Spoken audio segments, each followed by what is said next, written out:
We headed north out of the La Paz area, sailing up the Sea of Cortez to the spectacular crescent-shaped harbor on Isla San Francisco.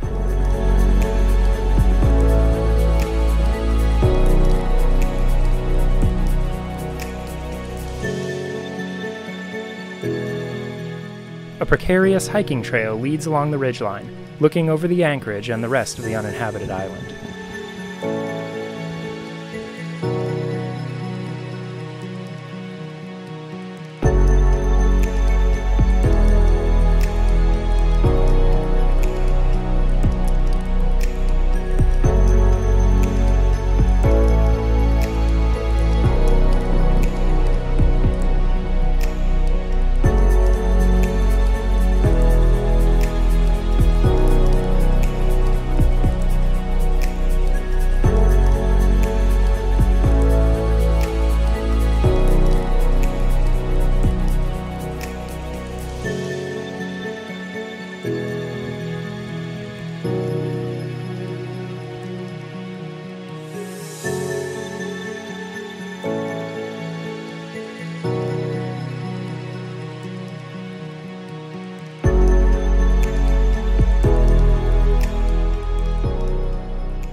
Cheers, Tom. Cheers.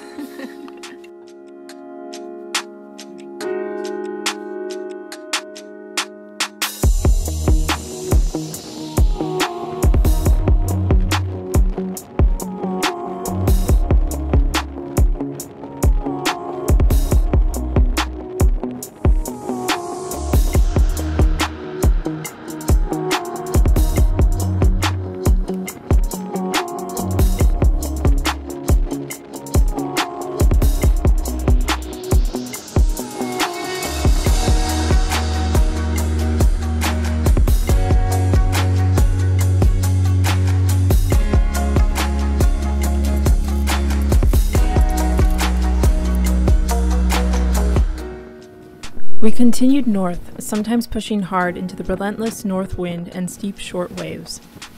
The anchorages in this area are never very far apart, so we hopped from one to the next, waiting out the worst of the wind as necessary.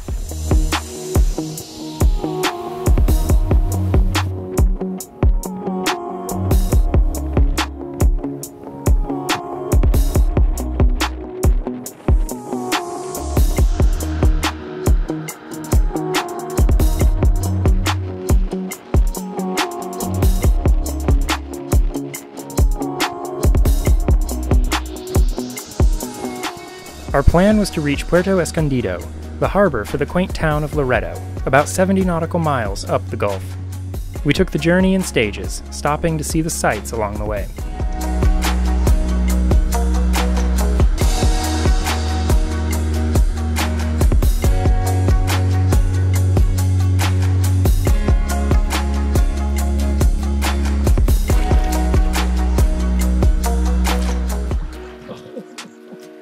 Hello! I wish I spoke dolphin.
Puerto Escondido is a hurricane hole with 360-degree protection. It is the ideal staging ground for a cruise of the Loreto National Marine Park, a collection of beautiful and rugged islands scattered across the area. In 2005, the park was designated a UNESCO World Heritage Site.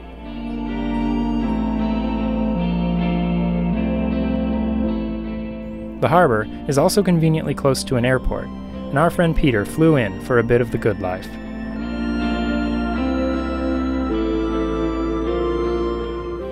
It's only about 3 miles out to Honeymoon Cove on Isla Danzante, one of the most scenic anchorages in the sea.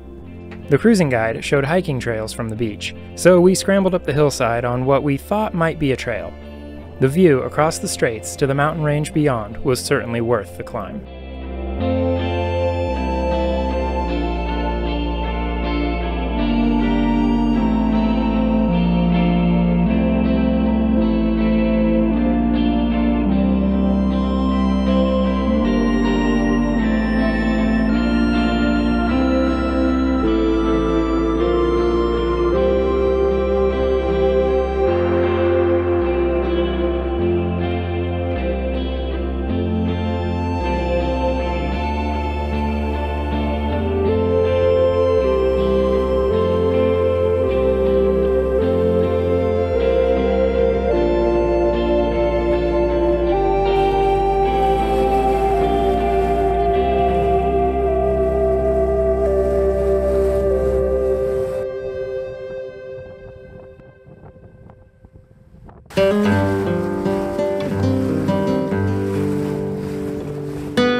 As is typical, the wind built in the afternoon. We punched into it most of the day, but eventually it became a bit too much. It was time to put the camera away, get some more sail off, and run for the nearest shelter.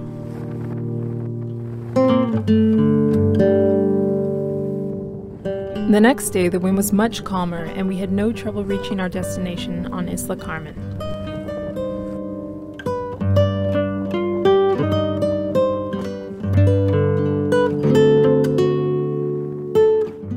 Bahia Salinas is the home of an abandoned salt mining operation.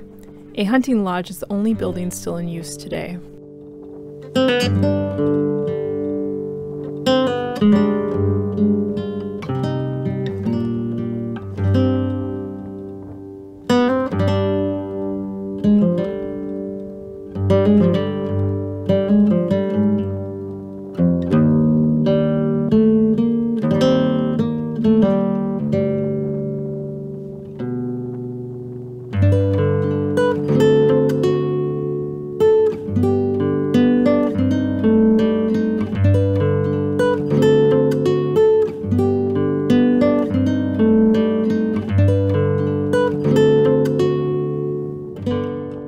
It's the kind of place that feels like it could rust the boots right off your feet. Dark shadows on the ground showed where iron machinery once sat before being reduced to individual molecules. The company town is now just a ghost town, crumbling away.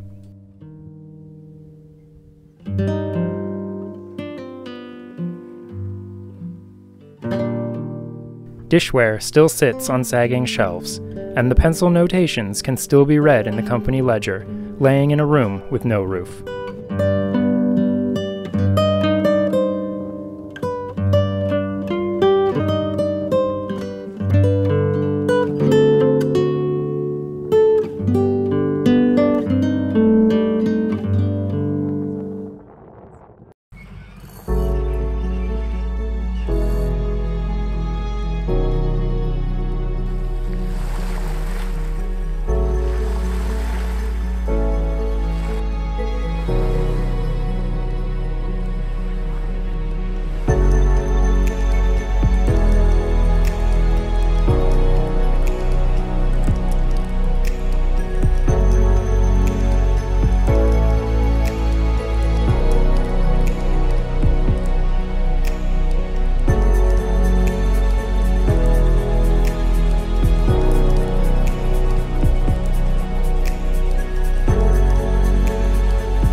Isla Coronados is a rocky volcanic cone lined with white sand beaches.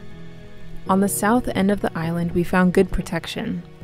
Ashore, we followed the steep, dusty trail to the peak and were rewarded with stunning panoramic views over the islands that make up this World Heritage Site.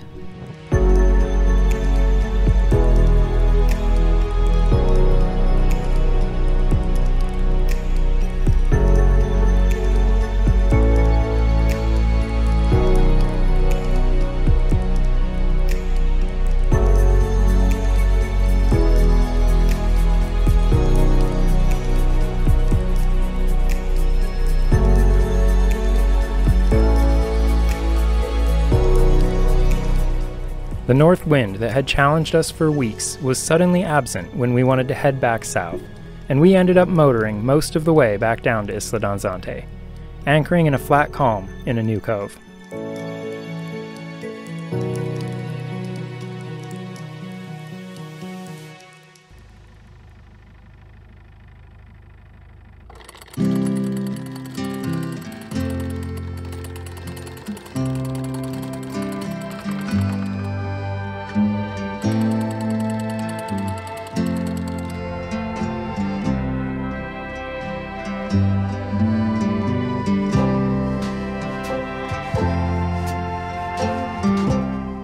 We were up earlier than usual the next morning, taking the boat back to Escondido so we could do some exploration in the mountains on the Baja Peninsula.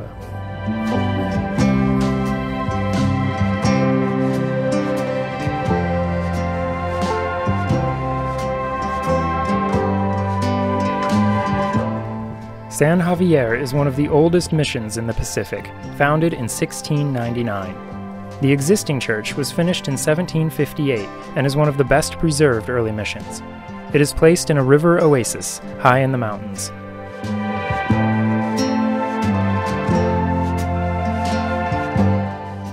Behind the church is the oldest olive tree in Baja, around 300 years old. The genius aqueducts and irrigation works are still in use today. Like at so many other places, the natives suffered greatly at the hands of the Padres, including forced labor building the beautiful church. Today, the quiet village is the site of a major festival and a pilgrimage each December, with only the occasional tourist the rest of the year. Next time, we will set sail to Guaymas, crossing to the mainland side of the sea for a quick haul-out and some upgrades in preparation for the major voyages on the horizon.